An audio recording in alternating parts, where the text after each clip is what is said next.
Donc, bonsoir à tous et merci de nous rejoindre pour cette troisième conférence de notre cycle de conférences. Et cette troisième conférence va s'intéresser au diptyque Afrique et RGPD. En d'autres termes, il sera question pour nous d'explorer, sous la conduite de notre conférencier, les possibilités qu'a l'Afrique d'avoir son règlement général de protection des données. Ceci dit, je suis Ezekiel Takam, le président de l'Observatoire euro-africain de l'intelligence artificielle. C'est un think tank qui œuvre à travers des conférences, des colloques, des publications d'articles, sensibilisés sur les enjeux de l'intelligence artificielle et sur les enjeux aussi de tous les éléments qui migrent autour. Je pense bien sûr aux algorithmes et aux data, les data qui nous intéressent en cette soirée. Comme à l'accoutumée, je vais passer la parole au présidents des clubs rotaraxiens partenaires qui vont un peu nous briefer sur l'esprit de leur activité. Je passe la parole à Yacine. Bon bah, merci à tous d'être présents ce soir. Donc, moi, c'est Yacine Ben Miled. Donc, je suis dentiste de formation et je suis membre donc, du Rotaract. Et cette année, donc, j'étais en train de créer un nouveau club tourné autour de la santé, donc le Rotaract Paris Santé. Et dans ce cadre, j'ai eu l'occasion donc, de rencontrer Ezekiel l'année dernière lors d'un séminaire. Et voilà, on avait essayé de convenir cette année d'un cycle de conférences. On va essayer de faire régulièrement tout dans le courant de l'année. Donc, du coup, en deux mots, le Rotaract, donc, c'est une association qui dépend du Rotary International. Pour ceux qui ne connaîtraient pas le Rotary International, donc c'est une organisation internationale qui est tournée autour de l'aide à la communauté, de l'aide à autrui et dans l'organisation d'une coopération entre ses membres afin de créer un réseau professionnel et également amical pour permettre de créer des actions donc à visée humanitaire, à visée sociale, de développement économique de sa communauté et avec, comme je viens de le dire, une composante professionnelle. Et c'est un peu dans ce cadre-là qu'on organise cette conférence, ces cycles de conférences pour la composante professionnelle de réseautage, de rencontres et de partage de différentes informations au travers de conférenciers qui nous font l'honneur de participer à nos conférences. Je redonne la parole à Donc, pardon? je te redonne la parole, Ezekiel, à toi. D'accord, merci bien Yacine. En temps normal, il devrait aussi avoir le président du Rotaract Paris-Quai d'Orsay, mais néanmoins, je pense que Yacine a essayé de nous briefer globalement sur ce que c'est que le Rotaract. Le Rotaract est le mouvement jeune du Rotary international. Et nous avons, en tant que l'Observatoire euro-africain de l'intelligence artificielle, la grâce, n'est-ce pas, d'être accompagné dans notre projet et dans l'esprit de notre projet par les idéaux rotariens. Alors, sans plus tarder, nous entrons dans le vif du sujet. Et comme j'ai eu à le mentionner, notre conférence va s'intéresser au règlement général de protection des données et à l'Afrique. Et histoire de situer un peu la thématique de notre rencontre, ou du moins la motivation du choix de cette thématique, je voudrais un peu nous briefer ici sur l'importance de la data, précisément dans un contexte africain. Déjà, que dire de la data? J'ai essayé de le mentionner dans les descriptifs qui circulent dans notre communication. Plusieurs expressions qualificatives qui expriment et définissent l'importance de la data sont nombreuses et ces expressions abondent. Entre un Kai-Fu Lee, ancien directeur de Google en Chine, qui définit la data comme le pétrole du XXIe siècle. Ce faisant, il présente aussi la Chine comme l'Arabie saoudite dans cette considération des data. Entre les économistes qui voient la data comme la substance clé de la 4e révolution industrielle, entre les politiciens qui abordent la data en sa qualité d'enjeu géopolitique de souveraineté, on ne sait plus trop, n'est-ce pas, vers quel accrochage ou alors quelle formulation alléchante nous pencher. Néanmoins, un fait clair, simple et net, c'est que dans cette ère du digital, la data attise l'intérêt. Et une illustration de cet intérêt peut justement se trouver dans le chiffre de l'économie qui migre autour de la data. On peut commencer déjà par l'évolution de la production mondiale des data. Selon une étude publiée en 2019 par le cabinet d'études Statista, la data, ou du moins l'évolution de la production mondiale des data, est passée entre 2015 et 2020 de 12 États-bits à 47 États-bits.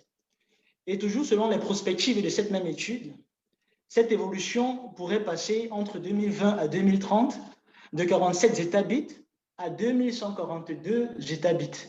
Juste pour vous faire voir un peu une idée des grosses quantités de data qui se produisent et qui vont davantage se produire.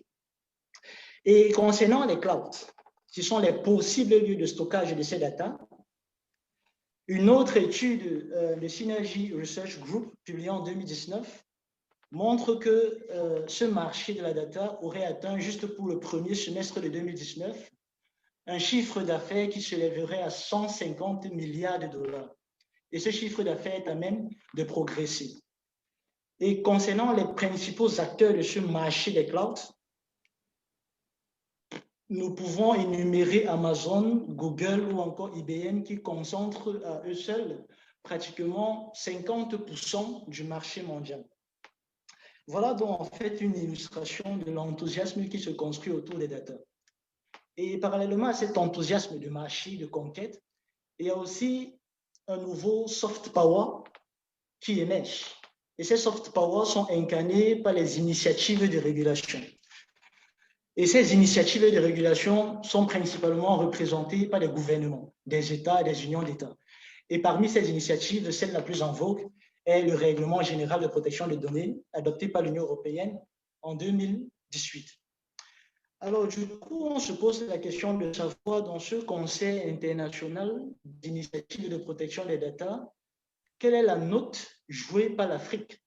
D'autant plus que l'Afrique, de plus en plus, attise l'intérêt de ces géants technologiques consommateurs de données. Et toujours dans ce sens, il semble, je dis bien qu'il semble, les études scientifiques devraient davantage prouver la question, mais à notre niveau, en mettant en dialogue, d'une part, les perspectives démographiques et technologiques de l'Afrique, perspectives qui ont été définies par la Banque mondiale et les Nations unies, en mettant en dialogue ces perspectives avec les études de Statista que nous avons évoquées plus haut, qui retracent les prochaines productions mondiales des data, en mettant en dialogue ces perspectives et ces deux études, il ressort que l'Afrique pourrait concentrer entre 2030 et 2050 pratiquement 40% de la production mondiale des data. Et cela s'inscrirait dans l'éternelle richesse africaine, richesse en matière de ressources primaires. Alors on se pose la question, quelles sont dans les initiatives qui se mettent en place pour protéger cette nouvelle mine?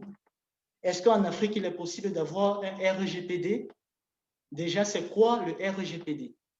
Alors, pour répondre à toutes ces questions, ou alors à toutes ces questions, pardon, nous avons en cette soirée le plaisir d'échanger avec M. Jules Hervé Yimemi. Il est Data Protection Officer, donc spécialisé dans les questions de protection de données, contributeur chez Forbes en matière de questions technologiques et fondateur du blog Africa Data Protection. Je vais sur ce pas lui passer la parole.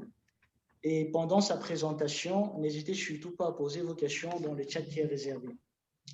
Monsieur Yimemi, vous avez la parole. Merci beaucoup, Ezekiel, pour cette présentation. Bonsoir à tous et bonsoir à tous les participants de ce webinaire. Donc, je vais déjà partager ma présentation.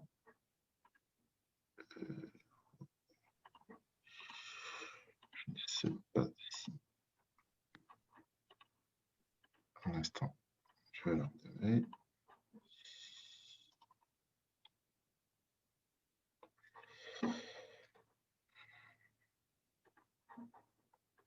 Partage. Oui, c'est parfait. Est-ce que vous voyez ma présentation? Là, oui, c'est parfait, on voit bien. Donc, je suis Jules Hervé Yimemi, comme Ezekiel l'a si bien dit. Je suis délégué à la protection des données dans une organisation ici à Paris. Et c'est un honneur pour moi de vous présenter ce thème RGPD africain, est-il possible? Ma présentation se fera en 3 grandes parties.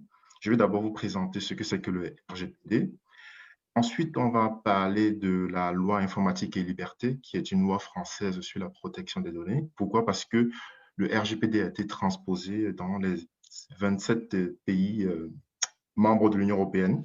Et enfin, on va conclure sur la protection des données en Afrique.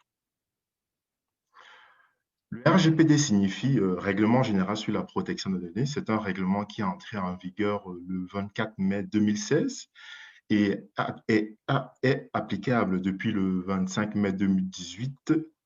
Donc, ce qui fait que le législateur européen, en fait, a donné 2 ans aux entreprises de l'Union européenne ou extérieures aussi, parce que le RGPD s'applique également aux entreprises qui ne sont pas situées sur le territoire de l'Union européenne, de se conformer au règlement.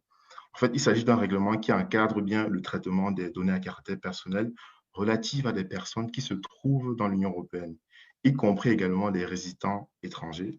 Je fais un focus sur la diaspora africaine. Pourquoi le RGPD? En fait, plus de 90% d'Européens veulent les mêmes droits en matière de protection des données dans toute l'UE, où que soient traitées ces données. On voit là une politique commune voilà, de règlement. Et ce règlement renforce en fait les droits fondamentaux des citoyens à l'ère du numérique et stimule l'activité économique en simplifiant la réglementation du marché numérique pour les entreprises. Une donnée à caractère personnel, c'est quoi? L'article 4 du RGPD, en fait, définit ce que c'est qu'une donnée à caractère personnel. Il s'agit de toute information se rapportant à une personne physique identifiée ou identifiable. C'est par exemple une adresse, une photo, un nom. Ça peut être également un identifiant en ligne, par exemple une adresse IP, un numéro de carte d'identité ou des données de santé qui sont considérées ici comme des données sensibles. On en parlera tout de suite. Donc, l'article 9 du RGPD précise que le traitement des données à caractère personnel relevant par exemple de l'origine raciale ou ethnique, des convictions religieuses ou syndicales sont interdites, sauf cas exceptionnels bien évidemment pour les hôpitaux, les associations religieuses ou les syndicats qui peuvent traiter ces données à caractère personnel. Mais ces organisations en fait, doivent mettre en fait des procédures de sécurité strictes conformément au règlement européen. Le champ d'application, le RGPD en fait s'applique à toute organisation publique et privée qui traite des données personnelles pour son compte ou non, dès lors qu'elle est établie sur le territoire de l'Union européenne. C'est ce qu'on appelle le critère d'établissement. Un exemple simple, EDF, une entreprise française qui est établie en France, est concernée par ce règlement dans la mesure où elle traite des données à caractère personnel de ses clients. Un autre exemple, une start-up africaine, par exemple, qui est basée en Allemagne et qui voilà, propose des services financiers à destination du continent africain, est également concernée par ce règlement. Je tiens à préciser que l'exemple de la start-up africaine qui est basée en Allemagne, qui cible la population africaine, est concernée par ce règlement, même si elle ne cible pas les citoyens européens. Donc, c'est pour attirer votre attention sur le critère d'établissement. Il y a également un autre critère qui, lui, concerne les personnes qui se trouvent sur le territoire de l'Union européenne, et c'est ce qu'on appelle le critère de ciblage. Un exemple simple, c'est Facebook, entreprise américaine, qui cible voilà, des Européens dans le cadre de son réseau social. Et donc, cette entreprise-là est concernée par le RGPD. Pareil pour WeChat, entreprise chinoise, qui peut être également, enfin, qui est concernée par ce règlement. Les principes du RGPD sont détaillés sur ces slides. Je vais juste énumérer deux éléments par colonne pour aller un peu plus vite, parce que je passe le temps. En ce qui concerne les règles d'or, le traitement de données à caractère personnel doit être licite, loyal et transparent. C'est-à-dire que vous ne pouvez pas collecter les données personnelles, par exemple, pour après les revendre dans le marché noir. Sur Internet, on appelle le dark web. Vous devez également vous assurer de la limitation de la durée de conservation. Par exemple, les données collectées au sein d'une organisation doivent être collectées pour une durée déterminée. En fait, la donnée, en fait, quand elle est créée, elle vit. À un moment donné, il faut la détruire. Au niveau des bases légales, je ferai un focus sur la sauvegarde des intérêts vitaux. Donc, un hôpital qui traite des patients voilà, a l'obligation de conserver des données et de traiter ces données à caractère personnel. Donc, c'est un exemple de base légale qui est la sauvegarde des intérêts vitaux. L'intérêt légitime, ça peut être les filtres anti-spam, par exemple, dans votre boîte mail, où le fournisseur peut de temps en temps filtrer des mails indésirables, et ceci dans le but de vous protéger. Donc, ça va de l'intérêt légitime de ce fournisseur. On note également la présence des droits des personnes concernées, c'est-à-dire des citoyens européens. Le RGPD a introduit de nouveaux droits, parce qu'avant, il y avait des droits au niveau de la France, la loi informatique et liberté, dont je parlerai un peu plus tard, a introduit la portabilité, donc la possibilité, par exemple, pour une entreprise de transférer les données d'un de ses clients ou autre vers une autre entreprise.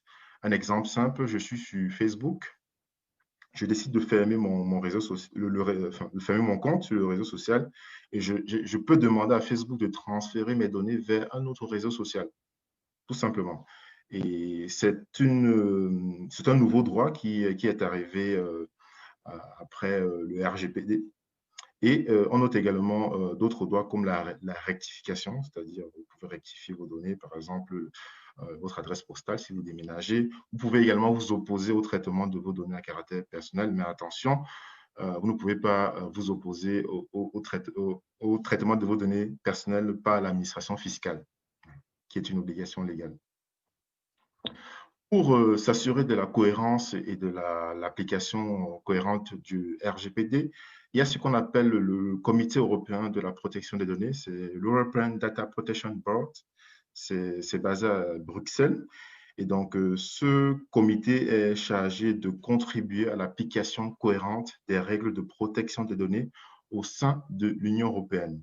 Donc, ce comité est composé des 27 autorités de protection de l'Union européenne, donc la France, l'autorité belge, l'autorité, quoi d'autre, d'Angleterre, l'ICO, et aussi les 3 autres pays de l'espace économique européen, à savoir l'Islande, le Liechtenstein et l'Islande, le Liechtenstein et un autre pays qui m'échappe là. Et ensuite, il y a également l'European Data Protection Supervisor, qui est le contrôleur européen à la protection des données. Donc, il est chargé en fait de contrôler les institutions de l'Union européenne à Bruxelles. Et enfin, il y a la Commission européenne qui se réunit également au sein de ce comité. Ils sont également chargés de publier des recommandations, des guidelines en fait, sur certains traitements de données à caractère personnel. Le RGPD qui est entré en vigueur, en application le 25 mai 2018, a été transposé par la suite en France dans sa nouvelle loi informatique et liberté. Et donc, elle a permis en fait la mise en œuvre concrète de ce règlement sur la protection des données personnelles. J'ai rajouté dans cette slide le lien qui mène vers toutes les informations relatives à la nouvelle loi informatique et liberté et son nouveau décret d'application. L'autorité de protection des données en France s'appelle la CNIL, qui s'appelle la Commission nationale informatique et liberté. Il s'agit en fait d'une autorité administrative indépendante, c'est-à-dire un organisme public qui agit au nom de l'État sans être placé sous l'autorité du gouvernement ou d'un ministre. Elle a un rôle d'alerte, de conseil et d'information vers tous les publics. Donc, même en tant que citoyen, vous pouvez contacter la CNIL pour exercer vos droits, par exemple. Elle dispose également d'un pouvoir de contrôle et de sanction. Donc, en tant qu'autorité de protection en France, elle peut débarquer dans les locaux d'une entreprise, elle peut mener un contrôle en ligne et elle peut également faire un contrôle sur convocation. Au niveau des sanctions, le RGPD prévoit une sanction de 4% du chiffre d'affaires mondial pour une entreprise ou 20 millions d'euros d'amende et le montant le plus élevé étant retenu. Comment se mettre en conformité? On s'est rendu compte que, en fait, dans le cadre de la mise en conformité du RGPD, il fallait former le personnel. Donc, actuellement, sur le marché, il existe pas mal de formations sur le sujet. Et donc, dans certains cas, il n'est pas nécessaire d'avoir, on va dire, un responsable de mise en conformité, mais dans d'autres cas, le délégué à la protection des données, qui est un nouveau métier, est obligatoire pour certains organismes. Il s'agit principalement des autorités ou des organismes publics, par exemple un ministère. Il s'agit également des organismes dont les activités de base les amènent à réaliser un suivi régulier et systématique des personnes à grande échelle. Exemple simple, Facebook, Twitter, grosses entreprises qui traitent des données à grande quantité, ont l'obligation de nommer un délégué à la protection des données. Il s'agit également des organismes dont les activités de base les amènent à traiter des données à grande échelle dites sensibles, par exemple des données de santé, ou relatives à des condamnations pénales et infractions. Mission du DPO, il est chargé en fait d'informer et de conseiller le responsable de traitement. On entend ici par le PDG, hein, voilà, le président directeur général de l'entreprise. Donc, il est là pour le conseiller ou le sous-traitant, ainsi que leurs employés. Il est également chargé de contrôler le respect du règlement et du droit national, parce qu'il y a le RGPD et le droit national. En France, c'est la loi informatique et liberté. Pareil, en Belgique, il y a le RGPD, il y a également la loi belge sur la protection des données, donc, après la transposition du RGPD, bien évidemment. Il est également chargé de conseiller l'organisme sur la réalisation d'une analyse d'impact relative à la protection des données. L'analyse d'impact, en fait, c'est un outil qui permet d'évaluer les risques lorsqu'un traitement est sensible, un traitement de la caractère personnel sensible. Donc, ça peut être des données de santé ou des données d'infraction et des condamnations pénales. Il est également chargé de vérifier son exécution. Le DPO doit également coopérer avec l'autorité de contrôle. Si par exemple un citoyen veut exercer son droit, normalement, il peut contacter le DPO. Mais en cas de problème de litige, le DPO peut coopérer avec l'autorité de contrôle et être le point de contact. Comment préparer sa mise en conformité? Premièrement, il faut désigner un pilote, le délégué à la protection des données dont j'ai parlé tout à l'heure. Ce n'est pas obligatoire, mais c'est fortement recommandé par les autorités de protection de l'Union européenne. Ensuite, il faut cartographier tous ces traitements de données à caractère personnel. Il faut déterminer quelles données sont collectées, identifier les sous-traitants, identifier les destinataires aussi des données à caractère personnel, et les mesures de sécurité qui ont été mises en place dans le cadre de la collecte de ces données. Ensuite, il faut prioriser les actions à mener, parce qu'en général, c'est un gros projet de conformité.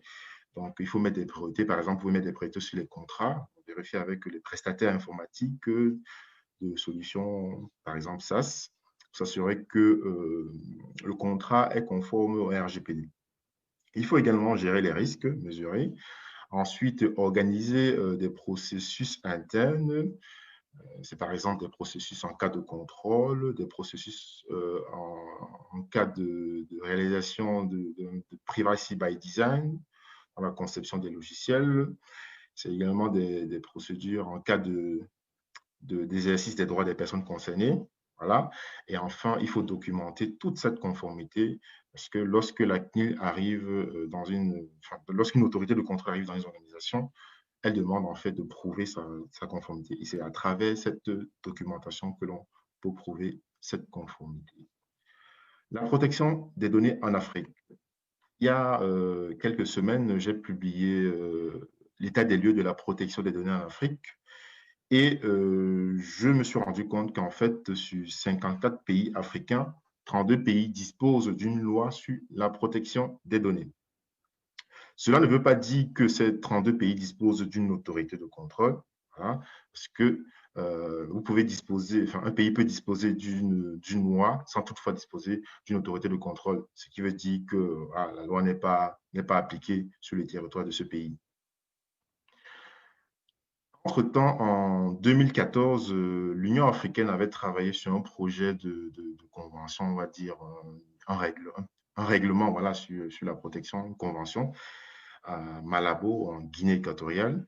Et à ce jour, donc, on a 14 pays africains qui ont signé cette convention et très peu de pays l'ont ratifiée, donc 8 pays au total l'ont ratifiée. Signer la convention ne veut pas forcément dire qu'elle est applicable dans ce pays. Et donc, ce qui revient à dire que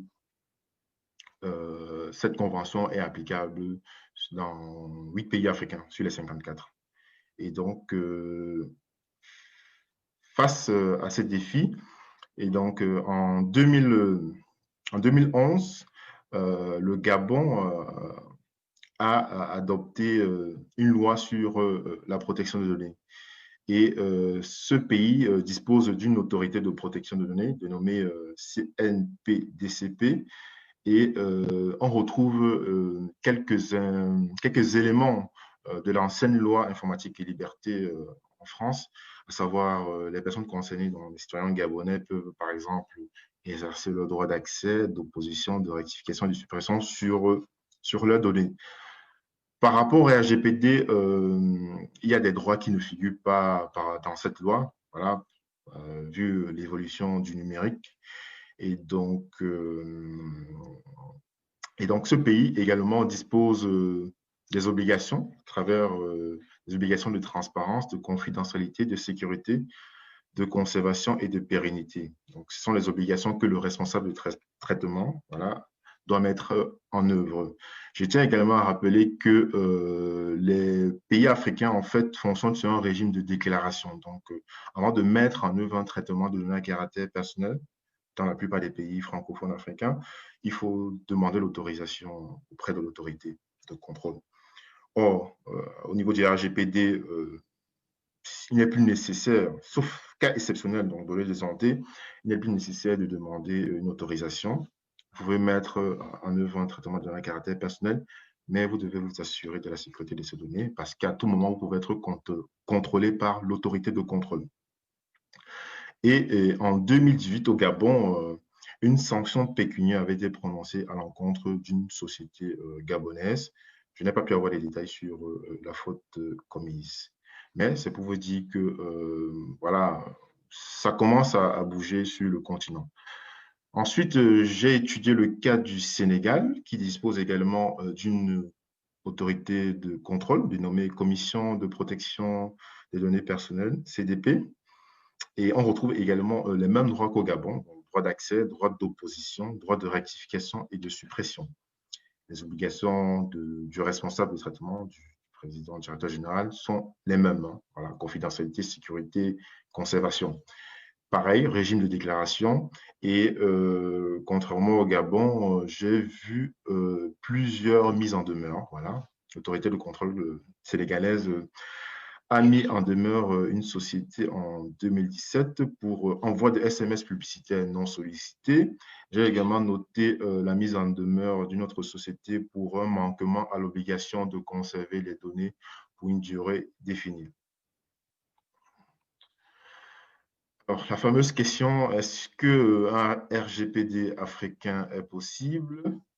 Moi, je dirais oui, mais sous certaines conditions.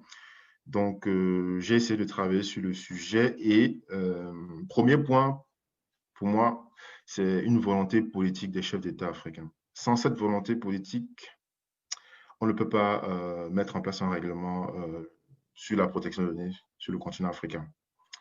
Si on a l'accord des chefs d'État, moi, je suggère, voilà, par la suite, la création d'une organisation pour harmoniser le droit de la protection des données en Afrique, par exemple. Ça peut être une organisation intergouvernementale qui sera chargée en fait de gérer la cohérence dans tous les pays africains. C'est 54 pays, c'est assez complexe.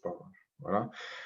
C'est pratiquement le double des 27 pays européens.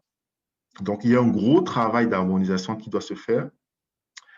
Enfin, on peut mettre la signature, on peut mettre en œuvre l'ouverture à la signature à tous les États membres de l'Union africaine. Voilà. Pour moi, le gros problème sur le RGPD africain, c'est la volonté politique des chefs d'État africains. Pour le reste, ça peut se faire, mais sans volonté politique, on ne peut pas avancer sur le sujet. Je voulais également vous présenter la Convention 108+ du Conseil de l'Europe. C'est une convention en fait qui offre un haut niveau de protection de données dans le monde. En fait, il s'agit d'un instrument international juridique qui est très contraignant dans le domaine de la protection des données. Et cette convention, en fait, est ouverte à tous les pays du monde. À ce jour, j'ai constaté que en Afrique, c'est seule l'île Maurice qui a signé cette convention et qui l'a ratifiée. Donc, cette convention, en fait, s'applique au sein de l'île Maurice, qui d'ailleurs, pour moi, représente le pays africain le plus avancé sur le sujet de la protection des données, ce qui dispose également d'une loi sur la protection des données et d'une autorité de contrôle qui travaille de façon efficace sur le sujet. Voilà. J'en ai terminé avec ma présentation et je suis disponible pour vos questions. D'accord. Nous disons merci à M. Yimemi pour cette présentation très méthodique. Donc là, sans plus tarder, nous allons entrer dans la phase des questions-réponses. Et étant donné qu'il y a déjà des questions disponibles, je crois que je vais me priver des miennes. Oui. Donc, nous allons commencer par la question de notre cher spectateur anonyme depuis le Cameroun qui voudrait travailler avec la diaspora en Europe, mais son entreprise est au Cameroun. Est-il soumis au règlement général de protection des données?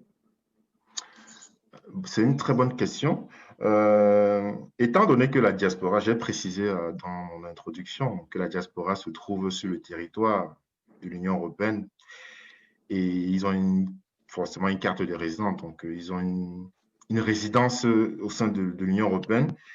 Ils sont également concernés par le RGPD et donc s'il veut monter sa start-up, c'est ça, c'est une start-up? C'est quoi comme projet? S'il peut nous préciser le statut de son entreprise?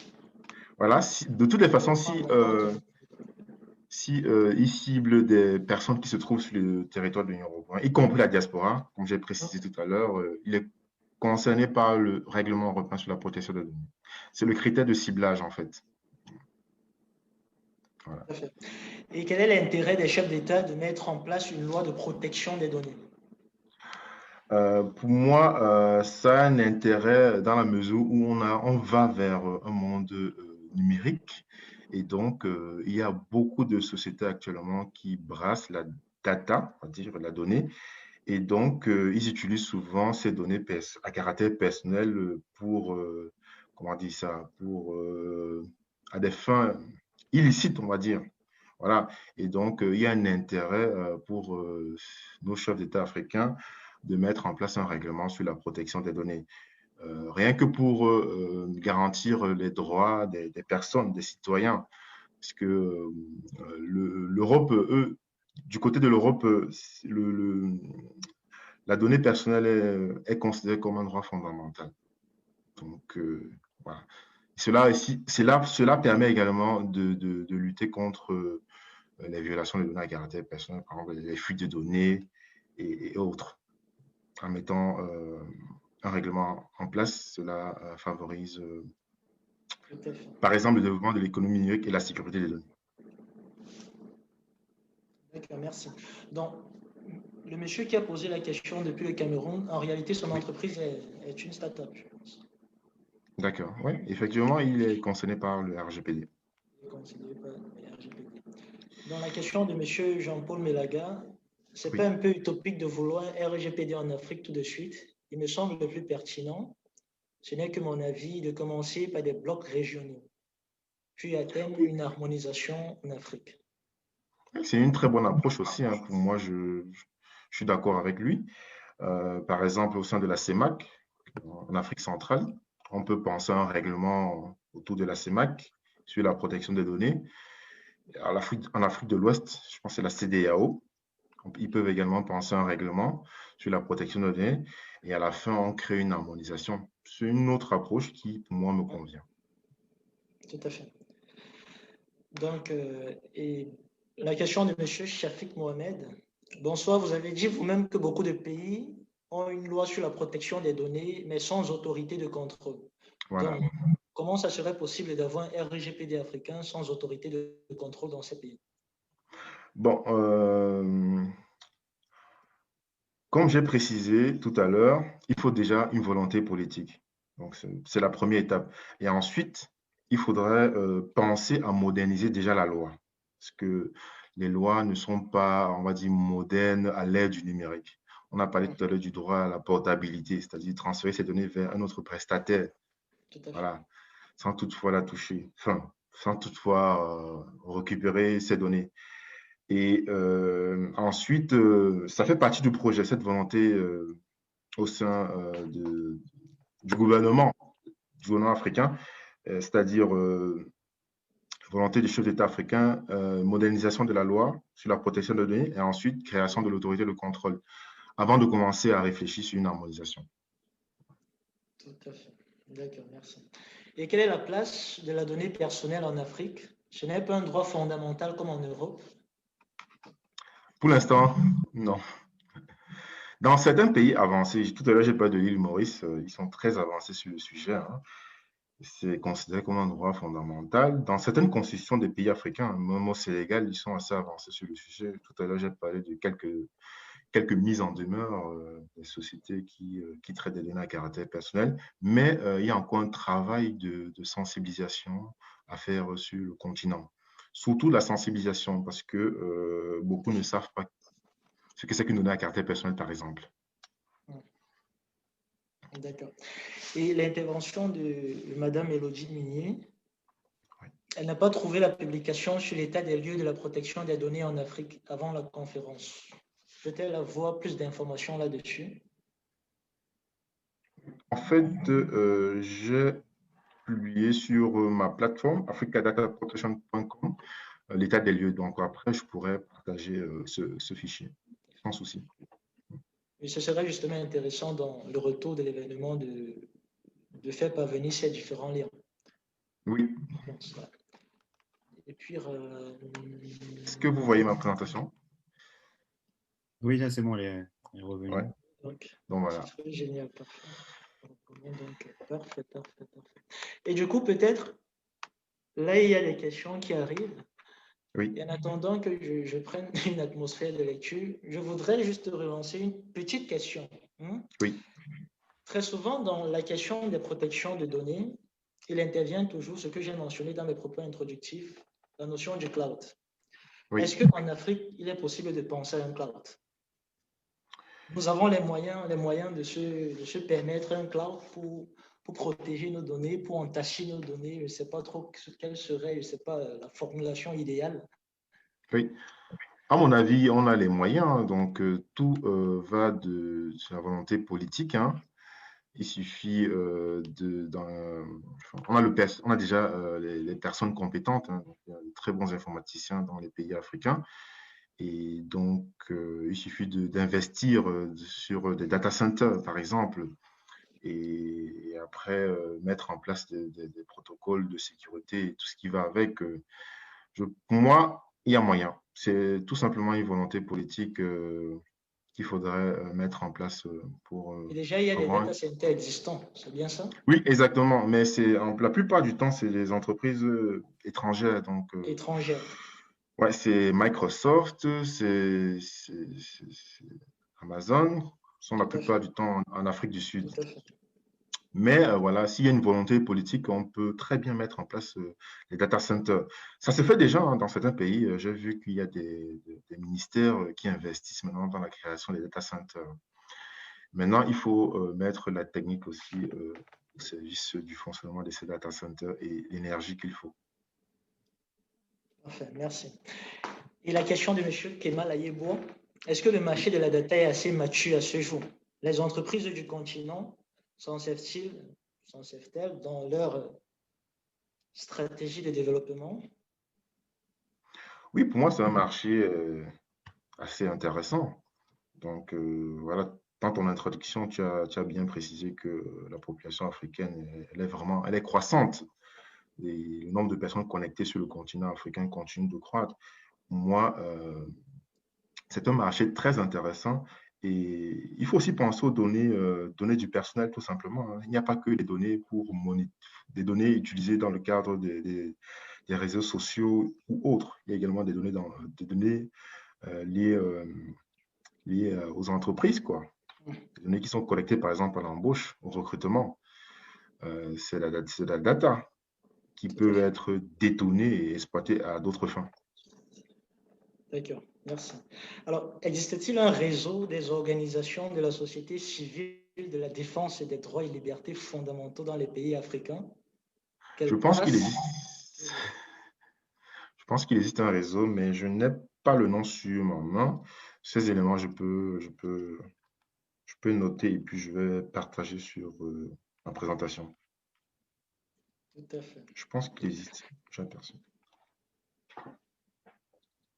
Donc, et comment les entreprises africaines qui travaillent avec des sociétés européennes peuvent prouver la démarche de mise en conformité du règlement général de protection des données? Quels Excellente outils question. doivent-elles mettre en place? Excellente question.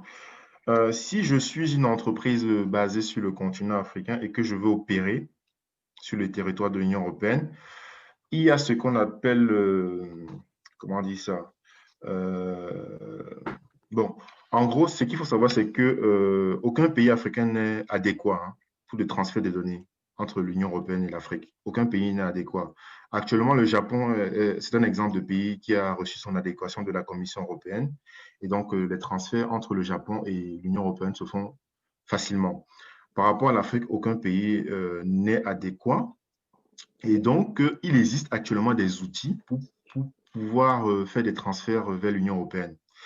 Ces outils sont, par exemple, des clauses contractuelles type, on appelle CCT, et c'est comme un contrat que vous allez établir comment on dit ça, au sein de votre entreprise, mais avec un prestataire qui se trouve sur le territoire de l'Union européenne. Et c'est grâce à ce contrat que vous allez pouvoir transférer les données entre l'Union européenne et l'Afrique. Parfait, merci. Donc, c'est un outil juridique, voilà. Et comme j'explique souvent à des collaborateurs, lorsqu'on fait des transferts en dehors de l'Union européenne, il est recommandé de faire une analyse d'impact, une analyse relative à la protection des données pour réduire les risques. D'accord. Merci bien. Y a-t-il possible d'avoir le plan du meeting car je suis intéressé par la partie concernant l'Afrique? Un participant, M. Shafik. Je n'ai pas compris. M. Shafik voudrait savoir s'il pourrait avoir le plan de la présentation, je suppose, qui aborde Oui. précisément la partie de l'Afrique, étant donné qu'il D'accord. serait intéressé. D'accord. Je vais partager par la suite la présentation. Tout à fait. Y a-t-il d'autres questions? Poser encore sur la partie questions-réponses, et notamment Oui. c'est la Convention 108 dont vous aviez parlé tout à l'heure. Donc effectivement, l'île Maurice était la première, le premier pays à la ratifier, mais d'autres pays l'ont également ratifié. On me le signifie sur le chat, comme par exemple le Sénégal, le Cap-Vert, le Maroc, la Tunisie et le Sénégal. La Convention 108, non. Je pense qu'il parle plutôt de la Convention de l'Union africaine. C'est de l'Union africaine ou de 108 plus. Okay. Parce qu'il y a la Convention de l'Union africaine et la Convention 108 plus. C'est deux choses différentes. La Convention de l'Union africaine, c'est un projet de l'Union africaine. Et donc, on a 8 pays qui l'ont ratifié et 14 pays qui l'ont signé. D'accord, doit être validé.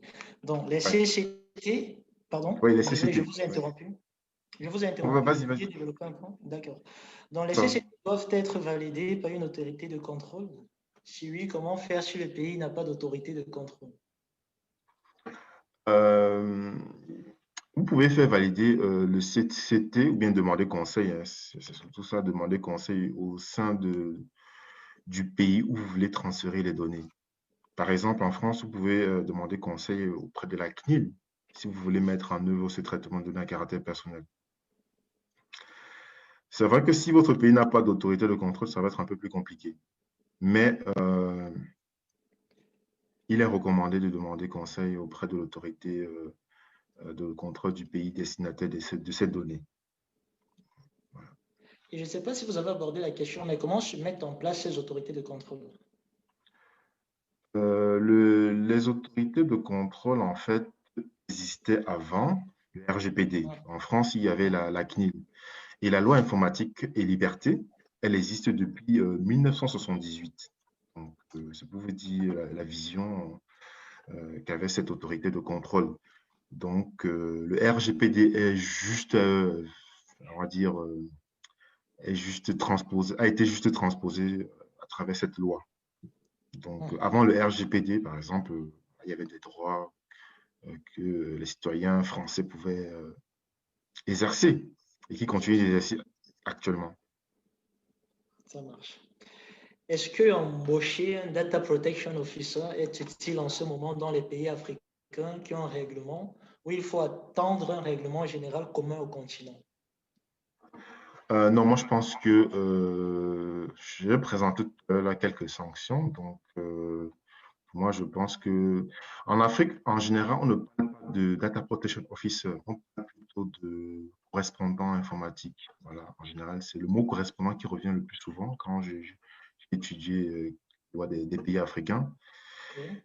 Vous pouvez nommer au sein de votre entreprise un correspondant à la protection des données. Au Gabon, au Sénégal, ça se fait. Dans les grosses entreprises qui traitent des données à caractère personnel, banques et autres, ont un correspondant informatique en général. Voilà.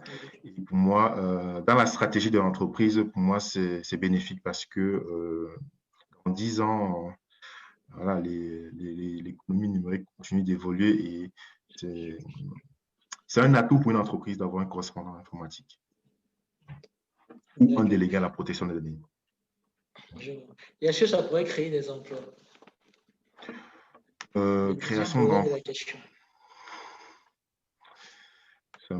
C'est un peu délicat que ça peut créer des emplois, moi, je pense, parce que le cas du poste de délégué à la protection des données qui est arrivé suite à la mise en application du RGPD, donc en 2019, de mémoire, le poste de DPO était le plus recherché par les entreprises.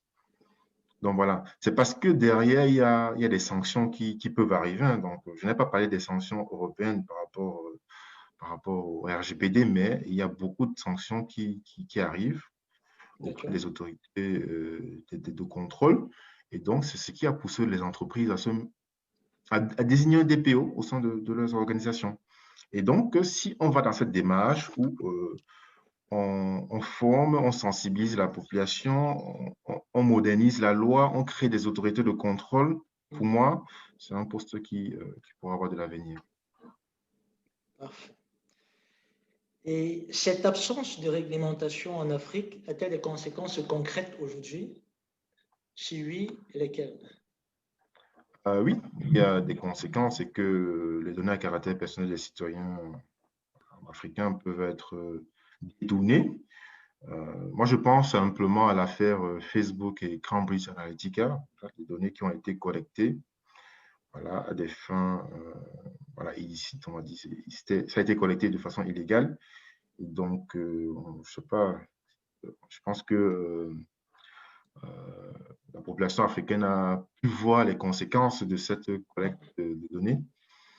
Donc, pour moi, ça peut avoir des effets néfastes, vu qu'on ne responsabilise pas les organisations, ils font ce qu'ils veulent les donner. Voilà. D'accord. Une société africaine qui veut vendre des services et des biens en Europe, doit-elle avoir un représentant dans chaque pays européen?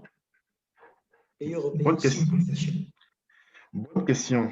Donc, si vous voulez avoir un DPO en Europe, vous pouvez choisir un pays hein, dont on appelle dans le RGPD, c'est l'autorité chef de file. Donc, vous pouvez décider de choisir la France comme autorité chef de file, ou la Belgique, ou l'Allemagne, ça dépend de vous. Vous n'avez pas l'obligation de nommer un DPO dans chaque pays européen. Voilà. Vous pouvez nommer juste un seul DPO au sein de l'Union européenne D'accord. en tant que chef de file. Et je crois. Oui. Donc, est-ce un handicap pour les pays africains de ne pas avoir de RGPD quand ils souhaitent échanger avec l'Europe? Pour moi, le problème n'est pas comment on dit ça, d'avoir un responsable de la protection des données ou pas. Le problème, c'est de mettre déjà une loi en place, premièrement. Deuxièmement, la moderniser, bien évidemment.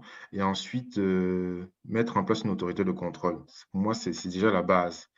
Et après, en fonction de ce que dit la loi, il faudra mettre tout en œuvre pour s'assurer de la conformité de ces données. Donc voilà, pour moi, c'est ce Et qu'il faut. avez-vous connaissance? C'est ce qu'il faut, d'accord. Toujours, Monsieur Shafik Mohamed, avez-vous connaissance de sociétés africaines sanctionnées par une autorité de contrôle européenne? Oui, oui, il y a le Sénégal tout à l'heure. Je pense que je l'ai mentionné tout à l'heure. Donc, le Sénégal a mis en demeure en 2017 une société là, qui envoyait des SMS publicitaires non sollicités. Une autre société a été mise en demeure pour un manquement à l'obligation de conservation des données, une durée définie. Parce que quand on collecte des données, il faut toujours déterminer une durée de conservation. Au Gabon, il y a une sanction pécuniaire, voilà, donc le montant, je pense que le montant a été précisé, le montant n'a pas été précisé, voilà, le montant n'a pas été précisé sur la sanction. Donc, pareil dans les autres pays africains, moi, je pense qu'il y a d'autres sanctions qui sont également prononcées par les autorités de contrôle en Afrique. On voit là qu'il y a déjà des efforts, hein, voilà. Sénégal, Gabon, l'île Maurice aussi qui travaillent sur la protection des données, l'Afrique du Sud aussi, sont bien avancés sur le sujet. Okay. Et je crois, Monsieur Shafik, il précise des autorités de contrôle européennes. Est-ce qu'il y a possibilité pour les autorités de contrôle européennes de sanctionner les sociétés africaines qui ne s'arriment pas au règlement général de protection des données? Je ne sais pas si j'ai bien reformulé sa question. Oui, j'ai compris le sens de la question. Oui, effectivement, si c'est une entreprise africaine qui cible des Européens, c'est un exemple simple, c'est Facebook, hein, voilà. L'Europe peut décider d'interdire Facebook sur le continent, tout simplement. Il peut sanctionner d'une amende. Et justement, Google a été sanctionné en France. Hein. Google a été sanctionné en France. Je n'ai pas le montant en tête, mais il y a quelques années, Google a été sanctionné pour non-respect du règlement européen sur la protection des données. Je me permets en fait d'intervenir 2 secondes, Ezekiel. Je me permets d'intervenir parce qu'en fait, effectivement, quelqu'un nous a partagé un petit lien. C'est M. Kemal Aoueboua qui nous a partagé donc un lien sur la Convention 108. Et effectivement, apparemment, certains des pays cités plus haut avaient effectivement ratifié la Convention 108. Et peut-être qu'il y a-t-il une différence entre la 108 et peut-être une 108 plus qui va. Voilà, c'est ça. Ouais. C'est ça, c'est ça. Il y a une différence entre la 108 et la 108 plus, parce que la 108 plus a été modernisée.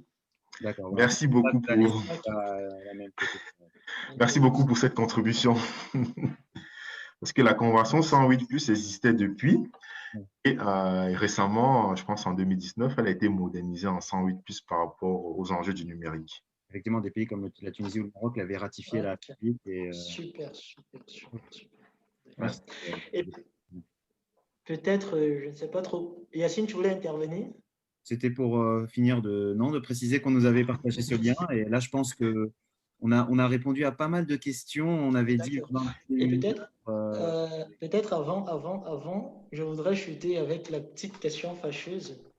Oui. Est-ce que le règlement général de protection des données ne freine pas l'innovation?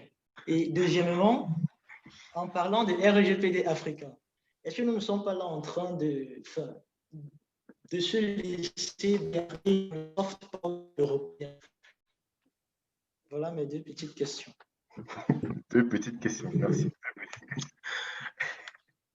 Je ne pense pas que le RGPD est là pour freiner l'innovation. Au contraire, elle est là pour garantir les droits fondamentaux des personnes sur les territoires.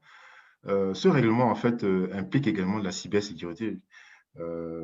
Par exemple, les mesures techniques et organisationnelles qu'elle recommande aux organisations. C'est des éléments importants. Vous ne pouvez pas construire une application et après mettre toutes ces données en accès libre sur Internet. C'est pas logique. Le RGPD est là pour garantir les droits fondamentaux des personnes.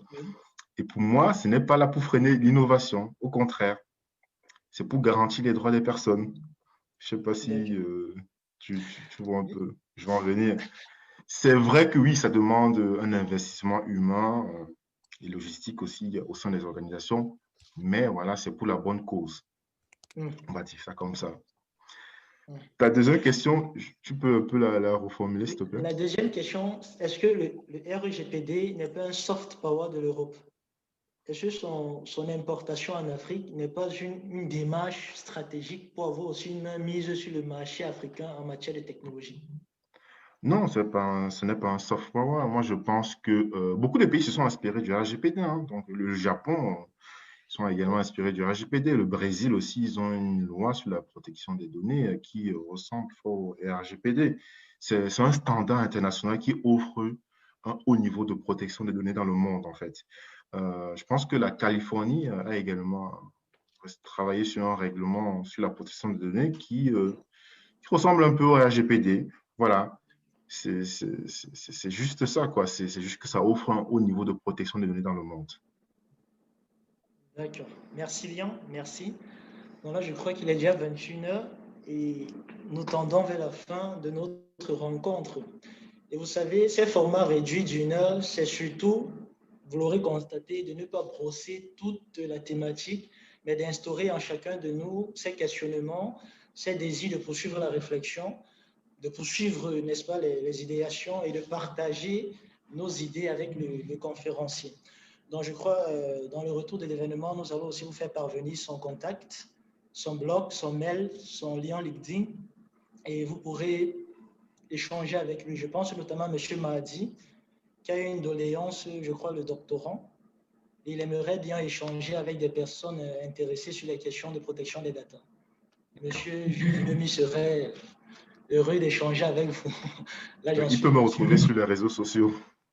Nous vous partagerons toutes les... Monsieur Mahdi, nous allons vous faire un mail et vous passer ses contacts. Oui. Et là, je voudrais juste vous remercier encore de votre présence. Remercier principalement Monsieur Jules Hervé-Imemi d'avoir accepté notre invitation. Et il y aura d'autres invitations, car c'est surtout une introduction sur la thématique de la data en rapport à l'Afrique, précisément la souveraineté numérique de l'Afrique. Et quant à nous, l'Observatoire, nous allons continuer à vous proposer des contenus écrits, des contenus conférenciers. Et en parlant de contenus conférenciers, notre prochaine conférence aura lieu le 1er décembre 2020, le mardi 1er décembre 2020. Et nous allons échanger avec la députée Valérie Faure autour de l'éthique de l'innovation. Je crois dans les jours à venir, précisément la semaine prochaine, nous allons vous faire parvenir les invitations. Une fois encore, merci. Merci à tous d'être participé. Bonsoir à tous. Merci et bonsoir à tous. Merci encore. Au revoir. Bonne soirée. Au revoir.